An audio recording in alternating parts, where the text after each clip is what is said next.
ಬಿಜೆಪಿಯ ಬಣ ಬಡಿದಾಟ ಸದ್ಯಕ್ಕೆ ನಿಲ್ಲುವ ಹಾಗೆ ಕಾಣಿಸ್ತಾ ಇಲ್ಲ. ನಾವು ಯಾವಾಗಲೂ ಹೇಳ್ತಿರ್ತೀವಲ್ಲ, ಎಂದು ಮುಗಿಯದ ಯುದ್ಧವಾಗಿ ಬಿಜೆಪಿಯ ಬಣ ಬಡಿದಾಟ ಗೋಚರಿಸ್ತಾ ಇದೆ. ಇನ್ನು ಶಿಸ್ತು ಸಮಿತಿ ಮುಂದೆ ಯತ್ನಾಳ್ ಹಾಜರಾದ ಬಳಿಕ ಕೂಡ ಅದೇ ರಾಗ. ಒಂದೇ ದಿನಕ್ಕೆ ಯತ್ನಾಳ್ ಹೈಕಮಾಂಡ್ನ ಮೌನ ಸಲಹೆಯನ್ನು ಮುರಿದ್ರ. ಯತ್ನಾಳ್ ಶೋಕಾಸ್ ನೋಟಿಸ್ ಉತ್ತರ ನೀಡಿದ ಬೆನ್ನಲ್ಲೇ ಮತ್ತೆ ಬಂಡಾಯದ ನಾಯಕರು ಸಭೆ ನಡೆಸಿದ್ದಾರೆ.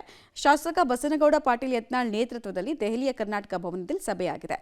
ಮುಂದಿನ ಕಾರ್ಯತಂತ್ರಗಳ ಬಗ್ಗೆ ಬಂಡಾಯ ನಾಯಕರ ಜೊತೆಗೆ ಚರ್ಚೆಯಾಗಿದೆ. ಹೈಕಮಾಂಡ್ನಿಂದ ಯತ್ನಾಳ್ಗೆ ಶಾಂತಿ ಪಾಠ ಬೋಧನೆಯಾಗಿದೆ. ವಕ್ಫ್ ವಿರುದ್ಧದ ಹೋರಾಟ ಮುಂದುವರಿಸೋಕೆ ಗ್ರೀನ್ ಸಿಗ್ನಲ್ ಸಿಕ್ಕಿದೆ. ಹೈಕಮಾಂಡ್ ನಿರ್ದೇಶನವನ್ನೇ ರೆಬೆಲ್ ಟೀಮ್ ಅಸ್ತ್ರ ಮಾಡಿಕೊಳ್ತು. ವಕ್ಫ್ ಹೆಸರಲ್ಲಿ ಬಿಎಸ್ವೈ ಕೋಟೆಗೆ ಯತ್ನಾಳ್ ಟೀಮ್ ಲಗ್ಗೆ ಇಟ್ಟ. ದಾವಣಗೆರೆ, ಶಿವಮೊಗ್ಗ, ಚಿತ್ರದುರ್ಗ ಸೇರಿದಂತೆ ಪ್ರಮುಖ ಜಿಲ್ಲೆಗಳ ಪ್ರವಾಸಕ್ಕೆ ಚಿಂತನೆ ನಡೆಸಿದೆ. ವಕ್ಫ್ ಹೆಸರಲ್ಲೇ ಬಿವೈ ವಿಜೇಂದ್ರ ಅಂಡ್ ಟೀಮ್ಗೆ ಟಾಂಗ್ ಕೊಡೋದಕ್ಕೆ ಪ್ಲಾನ್ ಮಾಡಿದೆ.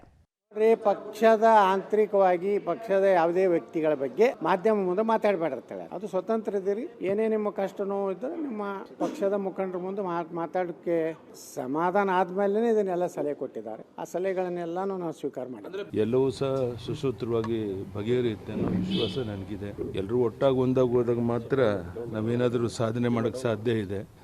ಪರಸ್ಪರ ಕಚ್ಚಾಡೋದ್ರಿಂದ ಅವ್ರಿಗೆ ಆಗಲಿ ನಮಗೆ ಆಗಲಿ ಲಾಭ ಆಗೋದಿಲ್ಲ. ಪತ್ರಕರ್ತರಷ್ಟೇ ಅಲ್ಲ, ಕಾರ್ಯಕರ್ತರು ಕೂಡ ನಮಗೆ ಪ್ರಶ್ನೆ ಮಾಡ್ತಾ ಇದ್ದಾರೆ. ಸರಿ ಇದೆ, ಸಾಧ್ಯ ಅಸಾಧ್ಯಗಳು ಮುಂದಿನ ದಿನದಲ್ಲಿ ನಿಮ್ಗೆ ಗೊತ್ತಾಗ್ತದೆ. ಪಕ್ಷದಲ್ಲಿ ಏನೇ ಇವತ್ತು ಮುಖಂಡರುಗಳು ಯಾರು ಎಷ್ಟೇ ದೊಡ್ಡವರು ಇದ್ರು ಸಹ ಪಕ್ಷ ವಿರೋಧಿ ಕೆಲಸ ಏನ್ ಮಾಡ್ತಾರೆ ಇದ್ರ ಬಗ್ಗೆ ನಿರ್ದಾಕ್ಷಿಣ್ಯ ಕ್ರಮ ಕೈಗೊಳ್ಳಬೇಕು ಅಂತೇಳಿ ಎಲ್ಲ ಹಿರಿಯರ ಅಪೇಕ್ಷೆನೂ ಕೂಡ ಇದೆ. 7ನೇ ತಾರೀಕು ಕೋರ್ ಕಮಿಟಿಗೂ ಚರ್ಚೆ ಮಾಡಿ ನಾವು ದೆಹಲಿಗೆ ಅದರ ವರದಿಯನ್ನು ನೀಡ್ತೇವೆ.